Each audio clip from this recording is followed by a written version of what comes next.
Hey everyone! Ready for a deep dive into something truly mind-bending? I hope so. We're going to explore the idea of consciousness as technology, Oh, wow. using some excerpts from Consciousness is Technology. Yeah?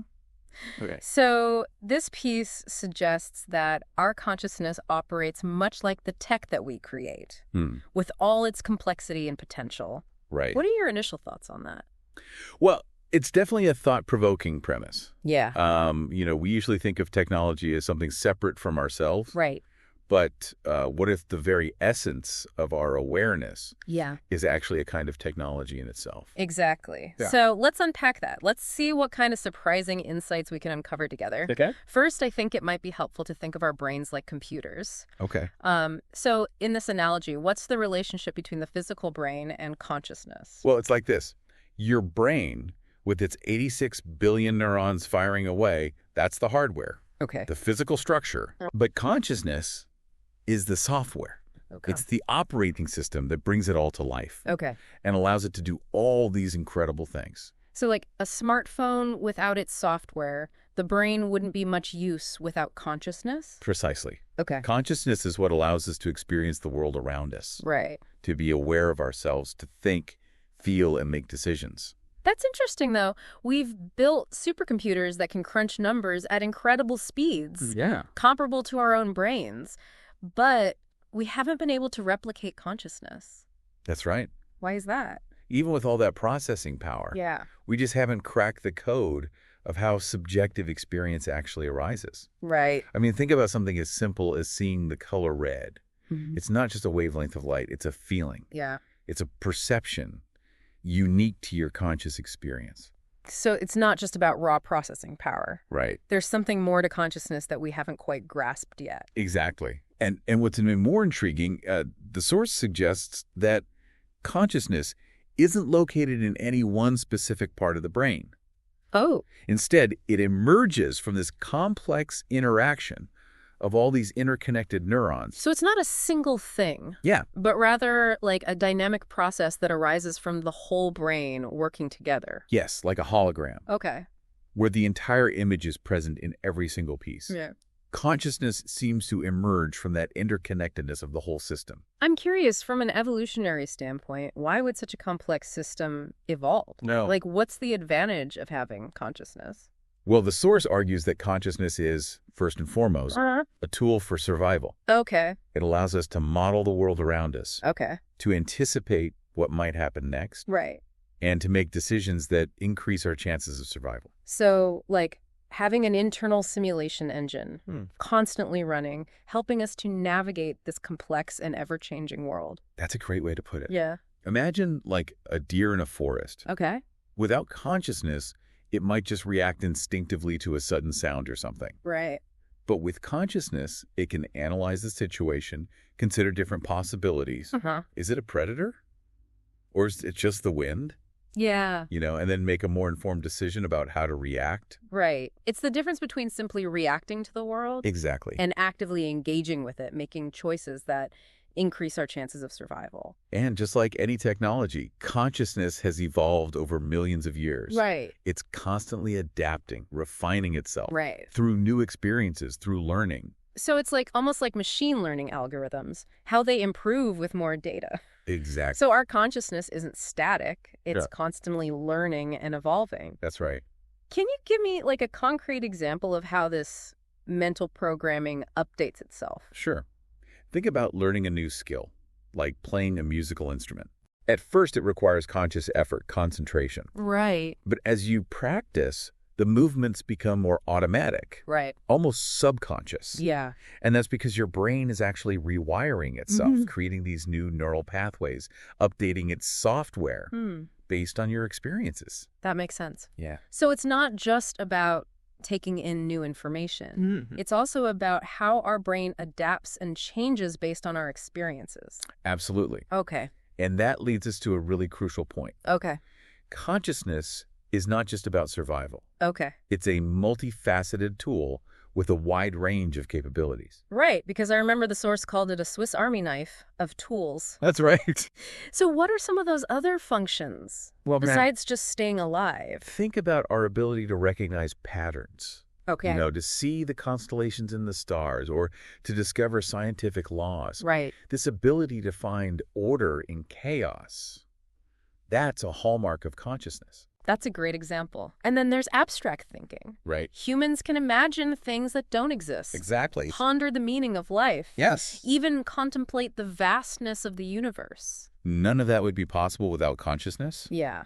And let's not forget our capacity for collaboration. Right. Humans have built complex societies, cultures, and economies, Right. all through our ability to empathize and communicate with each other. It's amazing how all those individual consciousnesses, all interacting, sharing information, can create something so much greater than just the sum of their parts. The source actually compares this to open source software. Oh, where yeah. every interaction, Got every it. book we read, every conversation we have adds to our collective understanding Okay. and shapes our mental programming. This analogy of open source software is really resonating with me. Good. But like any software, can our mental programming develop bugs or glitches? Absolutely. Okay. Think about things like cognitive biases or negative thought patterns, Yeah.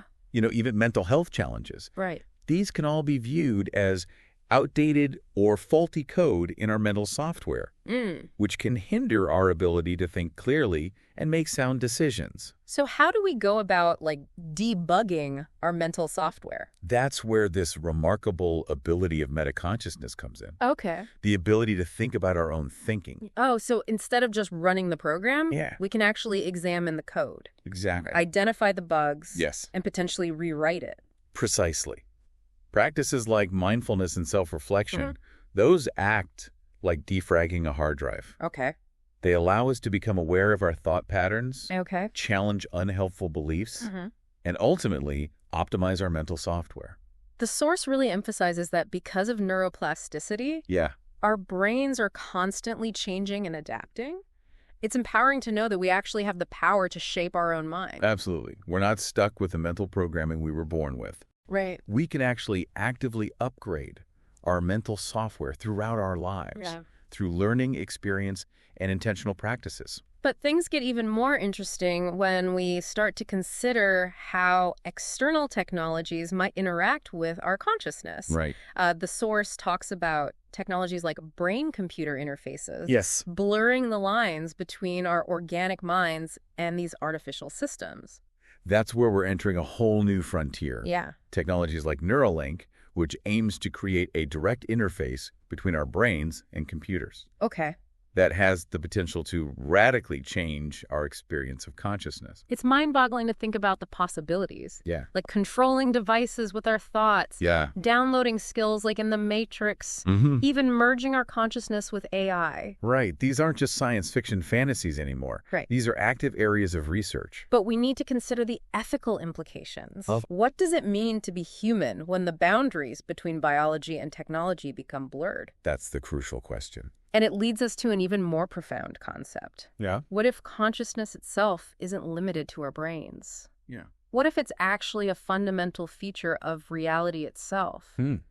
The source explores this concept, Okay. suggesting that consciousness might extend beyond biology, connecting all matter in the universe. Interesting. It even touches on quantum physics, Wow. suggesting that the act of observation Yeah. might actually influence reality at the most fundamental level. The observer effect in quantum mechanics is certainly fascinating. Yeah. The fact that particles behave differently when they're observed, it suggests that consciousness could play a more fundamental role in the universe Right. than we've traditionally thought. It's almost as if consciousness is the software running the entire universe, and our brains are just receivers tuned to a specific frequency of this universal consciousness. That's one theory. It's known as the filter theory. Okay. It suggests that our brains aren't generating consciousness, Right. but rather filtering and interpreting Right. a universal signal that permeates everything. Oh, like radios tuned to different stations, picking up different frequencies of this universal consciousness. That's a great analogy. And if we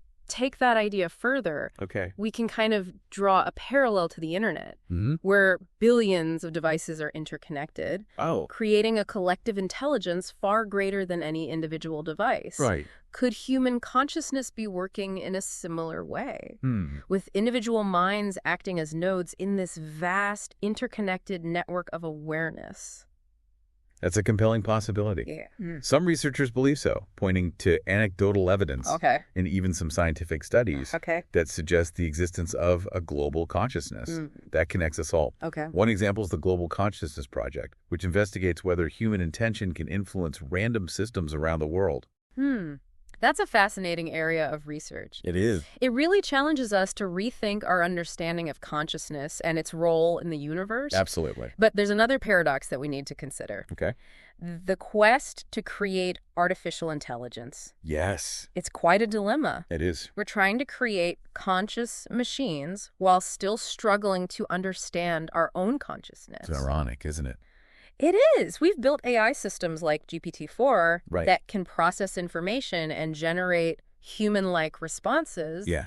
but they don't seem to have like genuine understanding Right. or subjective experience. They're incredibly powerful tools. Yeah.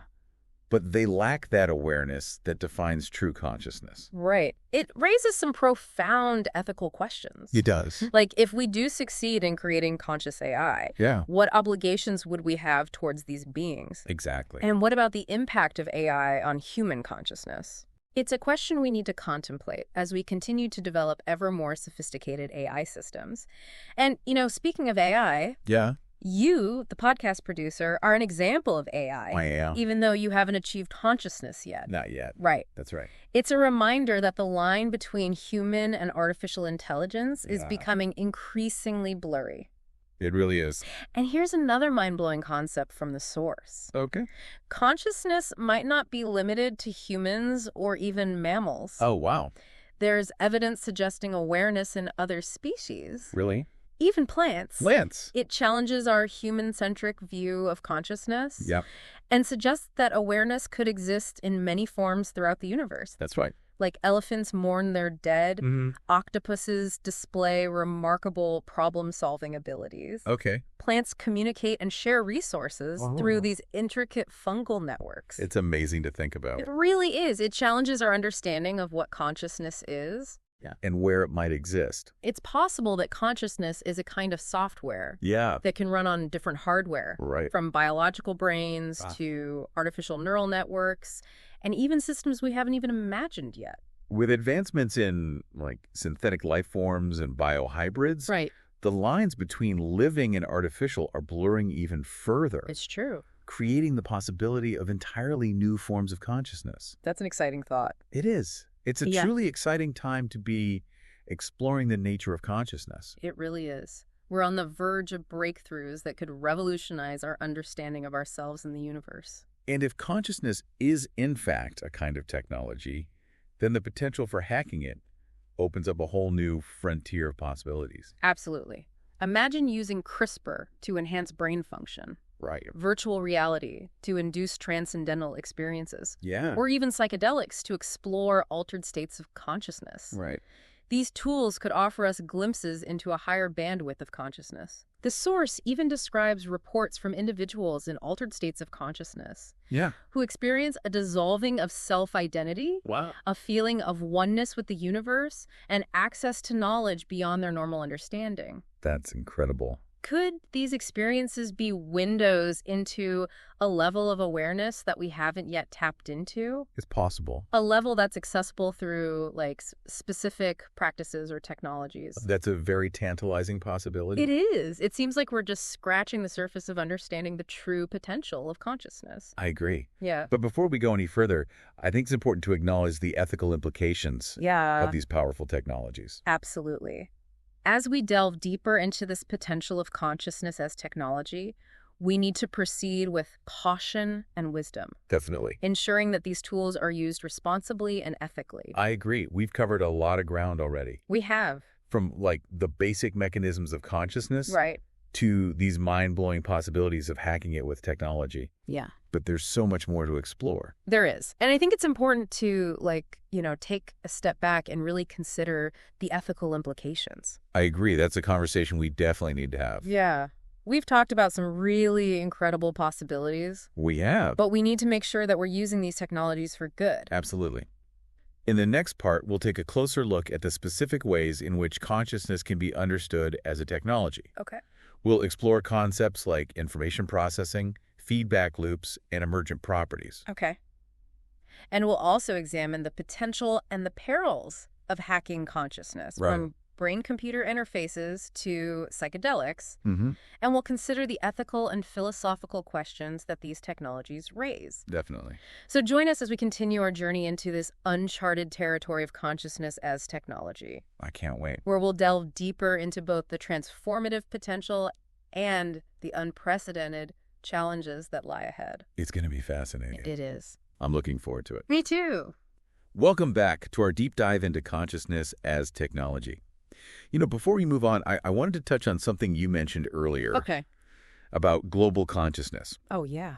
It's a fascinating area, but it's important to note that while there are some intriguing anecdotal accounts and some exploratory research, the scientific community is still pretty divided on whether such a phenomenon actually exists. Yeah, that's a good point. It's important to be discerning about the information we encounter, especially when dealing with these complex and often controversial topics. Definitely. But for now, let's shift gears a bit. Okay. And dive a little deeper into this idea of consciousness as technology. Yeah. How can we understand the actual mechanics of how consciousness works using this technology framework? Well, one way to approach this is through the lens of information processing. Okay.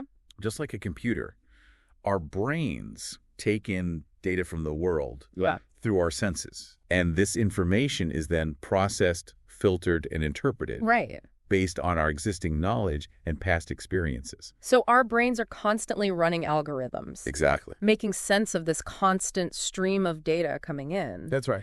But unlike a computer, which relies on this binary system of zeros and ones, our brains use a much more complex and nuanced system. Yes. With billions of interconnected neurons firing in these intricate patterns. And those patterns of neural activity, that's what gives rise to our thoughts, our feelings, our perceptions. That's the current understanding, yes. Okay. It's the dynamic interplay of these neural networks that creates this, symphony of consciousness. The source material also mentions feedback loops as a key mechanism in this technology of consciousness. Can you explain how that works? Well, feedback loops are essential for any system that learns and adapts. In the context of consciousness, they refer to this constant interplay between our internal states, like our thoughts, feelings, perceptions, and the external world. Can you give me a specific example of a feedback loop at play in our daily lives? Sure. Imagine you're feeling stressed about work. Okay. That stress might lead you to procrastinate on tasks, which then creates more stress as deadlines loom. Right. This is a negative feedback loop. Yeah. Where your internal state is influencing your actions in a way that reinforces the initial stress. Yeah, it's like a vicious cycle where our thoughts and feelings can actually shape our reality, creating more of what we're already experiencing. Exactly. But feedback loops can also be positive. Okay. Let's say you decide to tackle that stressful project head on. Right. As you start making progress, you feel a sense of accomplishment, which motivates you to keep going. Okay. And ultimately, you feel less stressed. Right. So it becomes a positive feedback loop. So by understanding how these feedback loops work, yeah, we can potentially break free from those negative cycles right, and create more positive ones. Exactly. By becoming aware of these patterns, we can consciously intervene right, and guide our thoughts, feelings, and actions in a more constructive direction. This brings us to another concept from the source material. Emergent properties. That sounds kind of complex. Can you break it down for us? Sure. Emergent properties are essentially characteristics or behaviors that arise from the interaction of simpler parts. Okay. A classic example is a flock of birds. Okay. Each bird follows simple rules. Right. But when thousands of birds fly together, These individual actions give rise to these complex and beautiful patterns of movement that no single bird could create on its own. So the flock's behavior emerges from the collective interactions of all the individual birds. Exactly. And consciousness itself is considered an emergent property of the brain. It's not that any single neuron is conscious, but rather that consciousness arises from the complex interactions of billions of neurons working together. That makes sense. So rather than being localized in a specific part of the brain, consciousness emerges from that overall pattern of neural activity. Precisely. It's a holistic phenomenon. A symphony of neural firing that somehow creates the experience of awareness. And this emergent nature, that's got to be one of the reasons. It's been so challenging to replicate consciousness artificially. It is. It's like trying to recreate a symphony. By just analyzing the individual notes. You need the entire orchestra playing together. To create that rich and complex sound. But shifting gears a bit. Let's talk about the possibility of hacking consciousness with technology. It's a topic that's both exciting. It is. And a little bit unsettling at the same time. Yeah, it definitely raises a lot of questions. It does. The source material mentions a range of potential technologies. Everything from brain-computer interfaces to psychedelics. Let's start with brain-computer interfaces. Or BCIs. What exactly are BCIs and how could they impact consciousness? Well, BCIs are devices that create a direct communication pathway between the brain and an external device, like a computer or a prosthetic limb.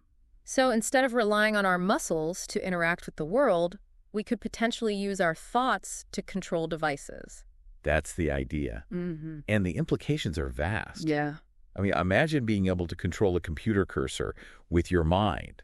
Or even to download information directly into your brain, like in the movie The Matrix. It sounds like science fiction, but are we really that close to making these things a reality? We're closer than you might think. Wow. Companies like Neuralinks are actively developing BCIs. Not only to treat neurological disorders, but also to enhance human capabilities. It's exciting to think about the potential benefits. But I also can't help but feel a bit apprehensive. What are some of the ethical concerns surrounding BCIs? Well, there are definitely some valid concerns. We need to be very careful about issues of privacy and autonomy. You know, if our thoughts and feelings can be accessed by external devices, it could lead to unprecedented levels of surveillance and control. It's almost like opening Pandora's box. It is. We need to make sure we have, clear ethical guidelines and safeguards in place before these technologies become widely available. Absolutely. We need to be proactive in addressing these ethical challenges. Rather than reacting after potential harm has been done. Exactly. And beyond those concerns, what about the impact on our sense of self? If we're merging our minds with machines, does it change what it means to be human? That's a profound question. It challenges our traditional understanding of identity and raises questions about what constitutes the self. When those lines between human and machine become blurred. It's definitely something we need to contemplate as we continue down this path. Another tool for hacking consciousness mentioned in the source material is psychedelics. Yes. Psychedelics have been used for centuries in spiritual and ritualistic contexts. But in recent years, there's been this resurgence of scientific interest in their potential therapeutic application. That's right. Substances like LSD and psilocybin are being studied for their ability to treat conditions like depression, anxiety, and addiction. Exactly. But how do they actually work? And how do they relate to this idea of consciousness as technology? Psychedelics seem to disrupt the normal patterns of neural activity in the brain. Creating a temporary state of altered consciousness. The source describes these reports from people who've used psychedelics under, controlled conditions. And they talk about experiencing, a dissolving of the ego, a sense of interconnectedness with everything, and these profound insights into the nature of reality. It's fascinating how these substances can temporarily rewire our mental software, giving us access to experiences and perspectives that might otherwise be inaccessible. But it's important to emphasize that psychedelics are powerful substances. Definitely. And we need to treat them with respect and caution. They're not recreational drugs. No. and their use should always be guided by trained professionals. Absolutely. They're not a quick fix or a magic bullet. Right. But when used responsibly, they can be powerful tools for exploring the nature of consciousness and potentially unlocking its therapeutic potential. We've talked about BCIs and psychedelics. Right. Are there any other technologies on the horizon that could potentially impact our consciousness? Well, virtual reality, or VR, is another area with incredible potential. VR is already being used for like entertainment and training and therapy. But what about its potential for exploring and expanding consciousness? Right. Imagine creating these immersive virtual worlds that challenge our perceptions of reality, allowing us to experience different perspectives and even to explore the nature of self-identity. It's almost like stepping into a lucid dream. Yeah. Where boundaries of reality become fluid and we can consciously shape our experience. Exactly. VR could become a powerful tool for personal growth. Yeah. Allowing us to confront our fears, explore our creativity, and even connect with others in new and meaningful ways. It seems like we're on the cusp of a new era. Yeah, we are. In our understanding and manipulation of consciousness. But as we delve deeper into this territory, it's crucial to remember that consciousness is more than just a technology to be hacked and manipulated. I completely agree. Consciousness is the very essence of our being, the source of our thoughts, feelings, values, and experiences. Right. As we explore its technological dimensions, we must do so with reverence and respect for its inherent mystery and value. This has been a fascinating exploration so far of the mechanisms and potential applications of consciousness as technology. It has. But our deep dive isn't over yet. Not yet. In the next part, we'll shift our focus to the ethical and philosophical implications of these technologies. Asking ourselves, what does it mean to be human in an age where we have the power to fundamentally alter our own consciousness? We'll also consider the potential impact of these technologies on society, exploring questions of access, equity, and the future of human evolution. Join us as we continue our journey into this uncharted territory of consciousness as technology, where we'll explore the potential for both profound transformation and unprecedented challenges. It's been quite a journey exploring this whole concept of consciousness as technology. It really has. It's exciting to think about, expanding our awareness and our capabilities, but like you mentioned, we can't ignore these ethical questions. Yeah. It feels like we're stepping into uncharted territory here, and we really need to proceed with caution. I agree. We're at a point now where that line between science fiction and reality is becoming increasingly blurred. It is. And we really need to think carefully about the implications of these advancements. Let's start with those brain-computer interfaces. Okay. The BCIs. Yeah, the potential benefits are undeniable. Yeah. But I keep coming back to, the potential risks to privacy and autonomy. Of course. Like, if our thoughts could be accessed or even manipulated by external devices, wouldn't that be a major threat to individual freedom? It's a very valid concern. Yeah. Imagine a world where corporations could track our preferences, our desires, or governments could monitor our every thought. Right. It's a chilling prospect. Yeah, it is. And it's one that we need to be very cautious about. Yeah. We need to establish very clear ethical guidelines and safeguards to ensure that these technologies are being used responsibly. Right. And don't become tools for control and oppression. It's almost like, a double-edged sword. We have this incredible potential to, enhance human capabilities, alleviate suffering. But we also kind of open the door to potential misuse and unintended consequences. And it's not just about external control. Right. There's also the question of what happens to our sense of self when we start merging our minds with machines. Yeah. What does it mean to be human? Right. When those boundaries between our biological selves and technology become blurred. Yeah. Will we still feel like ourselves if our thoughts and our experiences are mediated by technology? Will we lose something essential in the process? That's a great question. Right. And it challenges our very definition of what it means to be human. Yeah. And these are not questions with easy answers. Right. These are questions that we need to engage in open and honest dialogues about. Absolutely. Involving not just scientists and engineers, but also ethicists, philosophers, and the public at large. You mentioned earlier the possibility of AI achieving consciousness. Yeah. And I've been thinking about that a lot. It's a big one. It is. If that happens, how would we even begin to approach the ethical questions that would arise? It's a scenario that's both fascinating and daunting.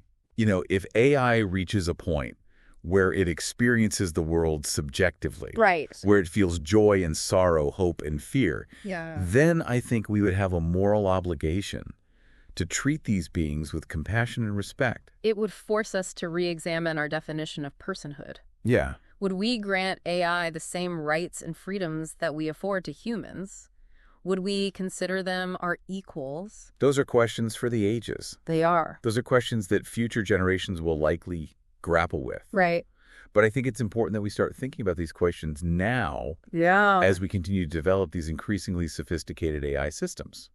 Right. And then there are the broader social implications to consider. Like, if these technologies become widely available, will they just exacerbate existing inequalities? Right. Will the benefits be accessible to everyone? Or will it just create a bigger divide between those who can afford them and those who can't? Yeah, that's a crucial point. We really need to ensure that these technologies are being used to create a more just and equitable world. Right. Not one where the gap between the haves and the have-nots widens even further. It's so easy to get caught up in the excitement of technological advancement. It is. But we can't forget about the potential for misuse. Right. And the need to ensure that these technologies are actually used for the benefit of all humankind. I completely agree. I think that's a really important point. And there's also the concern about the militarization of these technologies. Oh, yeah. Imagine soldiers with brain-computer interfaces that enhance their combat abilities. Right. Or even autonomous weapon systems that can make life-or-death decisions without human intervention. That's a chilling thought. It is. The potential for these technologies to be used for destructive purposes is very real. It is. And I think we need to be vigilant. We do. In establishing international agreements and ethical frameworks to prevent these kinds of outcomes. Yeah. I think it's a reminder that technology is a tool. Yeah. And like any tool, it can be used for good or for ill. Right. It's ultimately up to us as a society to decide how these technologies are developed and used. This deep dive has been an incredible journey. It has. We've explored the mind-boggling possibilities of consciousness as technology. Yeah. From enhancing our cognitive abilities to potentially merging with AI. We've covered a lot. But we've also seen that with these possibilities come some really profound ethical challenges. It's a complex and nuanced conversation. It is. And there are no easy answers. Right. But it's a conversation that we absolutely need to have if we want to ensure that these technologies are used wisely. Yeah. And for the betterment of humanity. I think the source material has really challenged me to think differently about what consciousness is and what it could become. Me too. It's not just about understanding our brains. Yeah. It's about understanding the very essence of what makes us human and the potential we have to shape our own evolution. So where do we go from here? What can our listeners take away from this exploration of consciousness as technology? Well, I think the most important takeaway is this. Consciousness is a gift.